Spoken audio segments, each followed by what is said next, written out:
ইলিয়াস আলী ভাই যিনি গুম হয়ে গেছেন বিএনপির, আপনারা জানেন যে ওনার ছেলে ঢাকায় ল প্র্যাকটিস করতো, তারপরে বাইরে চলে গেছে এখন।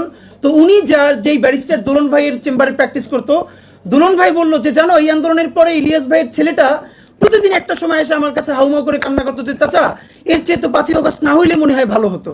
মানে কেন? যে এরপরে আমি জানতে পারলাম যে আমার বাবার এরকম মানে কেটে ইট পাথর ঢুকে তারপরে তারে ভাসায় দেওয়া হয়েছে। এর আগ পর্যন্ত তো আমি আমার মা প্রতিদিন একটা আশাবাদীতে থাকতাম যে অন্তত আমার বাবা মনে হয় একদিন ফিরতে পারে। তো এই 5ই আগস্ট হয়ে যাওয়ার পর তখন আমি জানি আমার বাবার সাথে এটা হয়েছে বলে চিৎকার করে কান্নাকাটি করতো। আমাদের মুশকিল হলো আমরা আমাদের জাতির মননে মনস্তত্ত্বে কালচারে এই গুম কি প্রত্যেকটা জীবন একটা যেমন তো না। আর একজন ভিকটিম বললেন ভাই যিনি গুম হয়েছে তার সাথে হলেও হতো। এই পুরো আইন শৃঙ্খলা বাহিনীগুলো তার বাবা মা ভাই বোন তার আত্মীয় স্বজনের সাথে মুহুর্মুহু মিথ্যা বলে বছরের পর বছর ঘুরতো। তারা জানো মানুষটাকে মেরে ফেলা হয়েছে, তারা জানতো, কিন্তু ডিবি থেকে বলতো আপনারা এনএসআই এর কাছে যান, এনএসআই বলতো আপনারা ডিজি, এইরকম সারাদিন তাদেরকে তারার উপরে রাখা।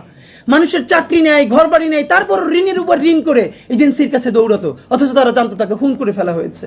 সুতরাং আমাদের যেটা দরকার, এই যে আমাদের কতগুলো গুম কতগুলো খুন, এদের নিয়ে আমরা ডকুমেন্টেশন করতে পারলাম কিনা, এদের নিয়ে আমরা এই কথাগুলো জনমানুষে পৌঁছাতে পারলাম কিনা, এই আলোচনাগুলো পৌঁছানো আমাদের অত্যন্ত জরুরি।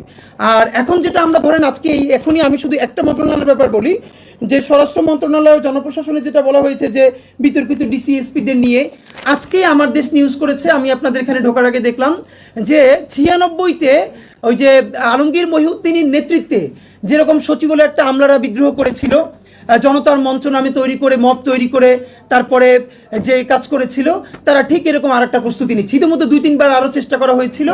এখন দেখা যাচ্ছে তারা এই নির্বাচনকে বানচাল করবার জন্য এখন আবার সকল আমলারা মিলিয়ে একটা বিদ্রোহ করবে।